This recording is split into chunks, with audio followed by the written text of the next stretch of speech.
Hi everyone, my name is Ali Gaspar and I'm the Outreach Assistant here at San Gabriel Valley Mosquito and Vector Control District. Hi everyone, I'm Jessica, the Extra Help Outreach Assistant at San Gabriel Valley Mosquito and Vector Control District. This is Agent Gaspar with the Mosquito Intelligence Academy. Hi everyone, my name is Levy Sun, Public Information Officer at the San Gabriel Valley Mosquito and Vector Control District. Hi, my name is Lily Lopez. I'm the Director of External Affairs at Walnut Valley Water District. Great! By the end of this webinar, you will learn how mosquitoes are a threat to our health and our community. 3 easy year-round actions: tip, toss, and protect. And steps that you can take around the home to be water-wise and bite-free, which includes smart irrigation practices and proper maintenance of rain barrels. Let's let Levy take over and explain why mosquitoes are a threat to public health. Thank you, Ali. Now, let's reframe how we think about how we use our water around our home and in our neighborhoods. Now, I know this webinar is going to touch a lot about being water-wise, but I have inadvertently trapped you all in a Mosquito 101 course. Many people don't quite know exactly how mosquitoes and water go hand in hand in the communities where we live. So at the end of this webinar, you'll not only be water wise, but you'll also be an expert on mosquitoes, just like us.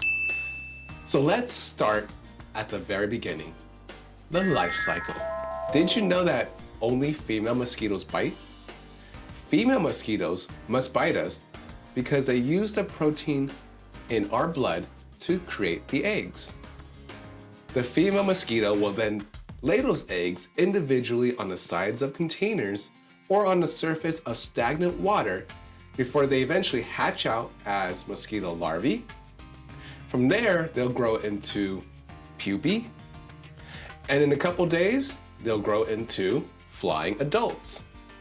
Now, how fast do you think this life cycle takes to complete? Couple days, couple months? It only takes 7 days. Now, mosquitoes have been around since the time of dinosaurs, so they're pretty smart at finding ways to stay alive. And if you think you can deal with just a few bites, think again.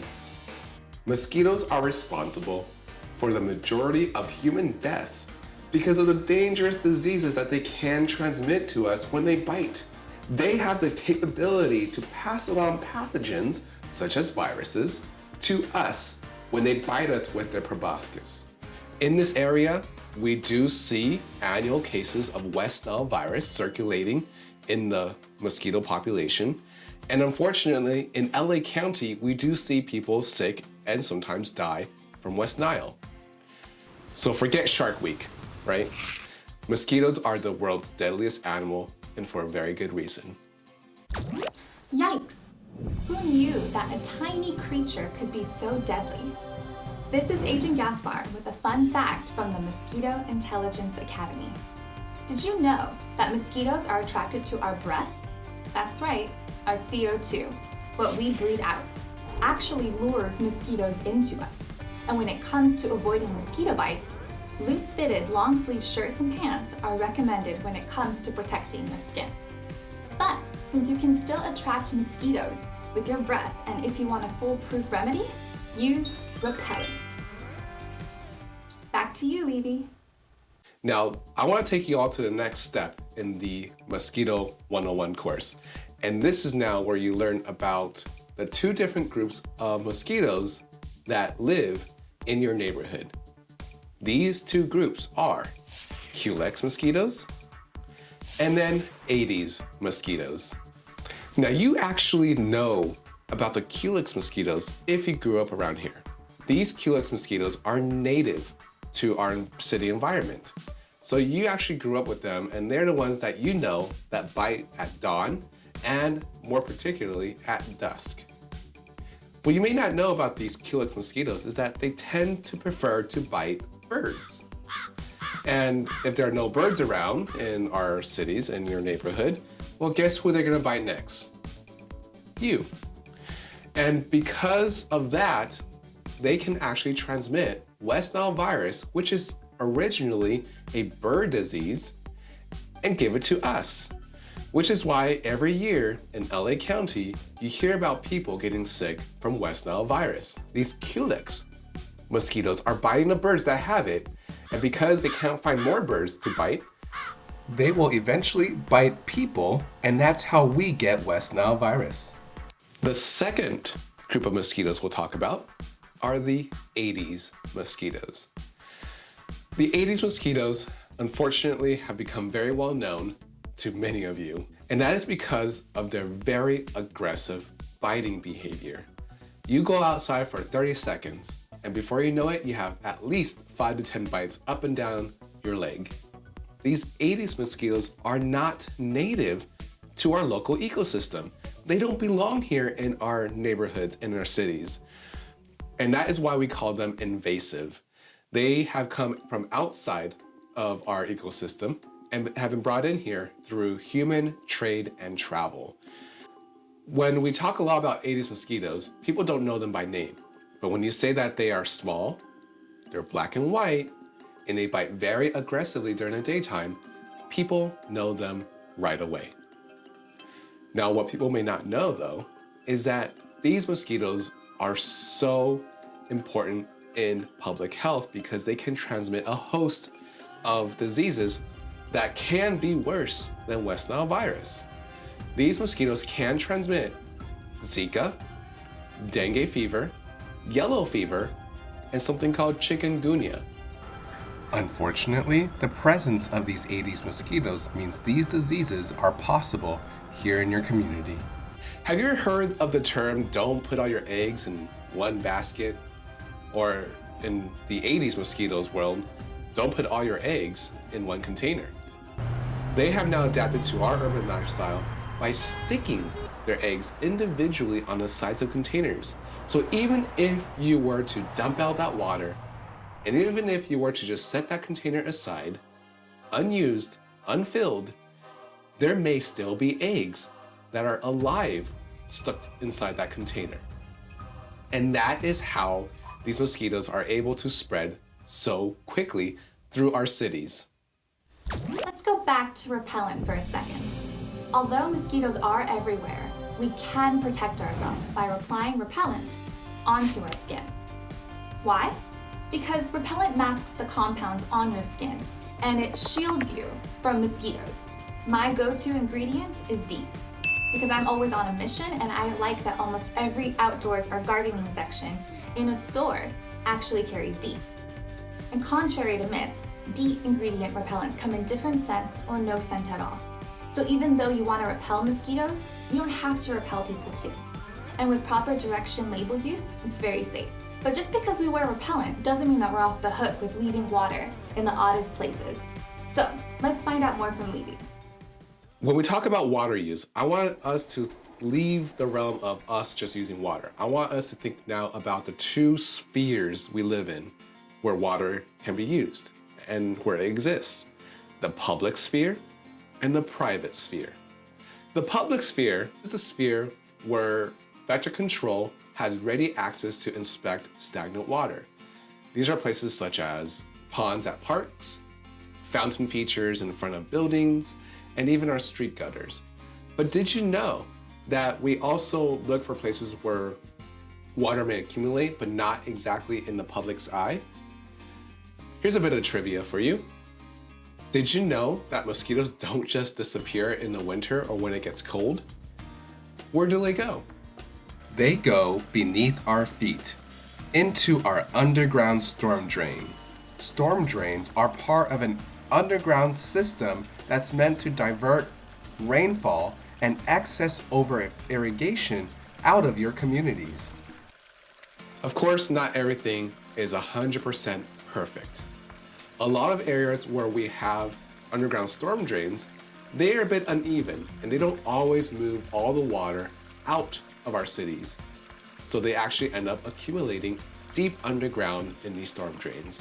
And that is why sometimes you'll see our vector control specialists popping open lids, inspecting down into the manhole, and treating for any mosquitoes that are deep down in the underground storm drains where it is consistently warm and quite tropical down there. Did you know that vector control also recommends the use of repellent when outdoors? This includes your own yard and patio. You already know I'm a DEET person, but you can also try picaridin and IR3535 too. The other agents at Mosquito Intelligence Academy refer to the pepper plant-based ingredient picaridin. And Europeans are more familiar with the syntheticized plant oil IR3535. So let's find out what else vector control does. When you see our staff out in the field working, know that we are working in many different ways to control for mosquitoes. First of all, we actually follow a very strict integrated vector management plan, or a mosquito control plan, that says that using public health pesticide is a last case resort. We first do several things leading up to making that decision. One, we try to at least get rid of the source by tipping out the water and tossing the unused container if possible. We work with our city, county, and state partners to find a way to eliminate a more permanent source so that it doesn't create more stagnant water in the future. And third, we invest heavily in educating the community, including our students at schools, about how to prevent mosquitoes in our neighborhoods. Of course, at the end of the day, if we cannot do any of the above steps, we will most likely use something called BTI, which is an organic pesticide that's used a lot in organic farms, and it's primarily to target the mosquito larvae in the water. Now that you actually understand how water lives in the public sphere, I'm gonna hand it over to Jessica to talk about what it's like to use water in the private sphere and what you can do to prevent mosquitoes from taking over your home. Thanks, Levy. So basically, we need your help. While we cover the public sources, we need residents to step up and take control of their properties and maintain a bite-free home. Not only is access to private properties difficult, but there are so many residences in San Gabriel Valley. Altogether, we cover 26 cities. And let's be honest, we've all been guilty of accidentally allowing mosquitoes to breed in our homes at one time or another. So take 10 minutes out of your week to check your home for stagnant water. Here's a tip: do it on trash day when you're already outside. Some common sources are plant pots and saucers, buckets, tires, and unmaintained rain barrels. Don't forget the obvious sources too. Pools can sometimes breed millions of mosquitoes each month. Be sure to clean and maintain pool pumps and filter systems. This is crucial to a bite-free home and community. Even the smallest containers can produce over 100 baby mosquito larvae, like this bottle cap. Cover all containers around your home and store them in a dry place. Because remember, no water means no mosquitoes. Okay, you waited long enough. I saved the most popular ingredient for last: oil of lemon eucalyptus. Not only is the smell lovely and lemony, but it's also plant-based. So, oil of lemon eucalyptus is on the rise for an environmentally friendly way to repel mosquitoes. Whichever ingredient you choose, oil of lemon eucalyptus, DEET, picaridin, or IR3535, it's important that you wear it on your skin whenever you are outside. All it takes is one fatal bite to make you sick. And in travel cases, one bite carrying the virus of a mosquito-borne disease can be taken to your community. So we have to make safe decisions in order to create healthy, mosquito-borne, disease-free homes. We all have a part to play. So the next time you go shopping for repellent, look at the active ingredient percentage on the label and choose the appropriate percentage for the appropriate activity. And when applying, apply directly onto exposed skin and rub it in like sunblock. Before applying, read the directions and check with your pediatrician before applying on children. Using repellent ensures a bite-free lifestyle. Thank you, Jessica and Levy, for educating our residents on the threats of mosquitoes and how we can protect ourselves and stay bite-free. But wait, there are more actions you can take to stay bite-free and water-wise. Let's loop in Lily Lopez from Walnut Valley Water District. Take it away, Lily. At Walnut Valley Water District, we're here to help our customers save water all year long. Today we'll be sharing some tips and tricks to help you save water during the cold winter months. We'll be talking about smart irrigation practices, rain barrels, ways to spruce up your sprinkler system, and rebates for savings in and around your home. Let's get started. Let's get started with smart irrigation practices to help you save water during these cold winter months. You'll notice that as the temperature drops, your landscape won't require as much water, and so we want to adjust that accordingly. First, you're going to want to find your sprinkler timer system. Usually they're around here in your home. Mine is located in the garage, as you can see. And if you have pop-up sprinkler heads, you're going to want to aim for early mornings for 10-minute cycles 3 times a week. If you have rotating sprinkler heads, you're going to set it for 20 minutes. And don't forget that when it rains, turn your system off completely and let nature do the work. Next, you're going to want to install a drip irrigation system and a smart controller. You'll see savings of up to 15 gallons each time you water. Also, you're going to want to adjust your sprinkler heads. This can save you 2 to 15 gallons each time you water as well. And most importantly, check your irrigation system for leaks. A leak as small as a ballpoint pen can waste up to 6,300 gallons of water per month. That's a lot of water that we want to make sure is being put to use for our water-wise gardens and landscapes, and savings on your monthly water bill. This is the season that we might start to see a chance of rain. In that case, we definitely want to let nature do the work and take advantage of a great water savings tool known as a rain barrel. Speaking of rain barrels, we're going to be talking about how they work, how you install it, and where you can find them in a local area near you. Winter is the season that we start to see a chance of rain. In this case, we really want to take advantage of Mother Nature's help and apply water savings tools. Rain barrels are a great tool that you can use for your landscape area. Rain barrels work by capturing rainwater through your home's gutter, house spigot, or house connector. That water is collected in a barrel that is later used for your landscape. Let's talk about rain barrel installation.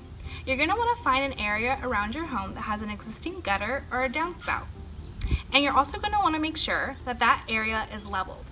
If it's not leveled, you can easily make it so by adding a set of bricks. We recommend that you place the set of bricks at the base of your downspout. Placing the barrel on top of the bricks next to the downspout, you can measure and mark on the downspout where you might need to cut. Elevating the barrel helps to stabilize it and assist with water pressure. You'll need to cut the downspout, preferably with a hacksaw where you marked it. Be sure to allow a flexible elbow to the end of the spout to direct water into the barrel. Attach a standard hose to the overflow valve to direct water to another barrel or your existing detention area once the barrel is full. You can attach a soaker hose to a spigot or leave it for watering cans to further water your landscape area or your garden. Once your rain barrel is set up, it's important to make sure that it doesn't cause or attract any mosquitoes.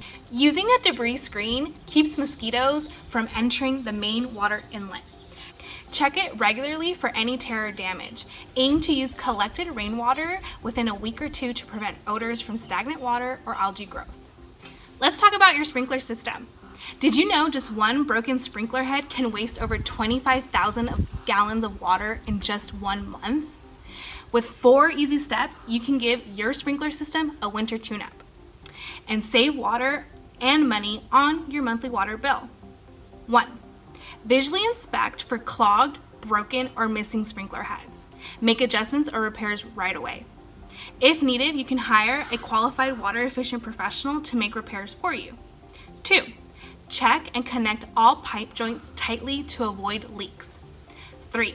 Run your sprinkler system and observe the flow of water to make sure that all of your sprinkler heads are directly reaching plants and not sidewalks, streets, or other paved areas. And lastly, select a water sense labeled weather-based irrigation controller to use water wisely all year long. Now that we've talked about rain barrels, your sprinkler system, and weather-based irrigation controllers, I'm sure you're wondering where you can purchase all of these items.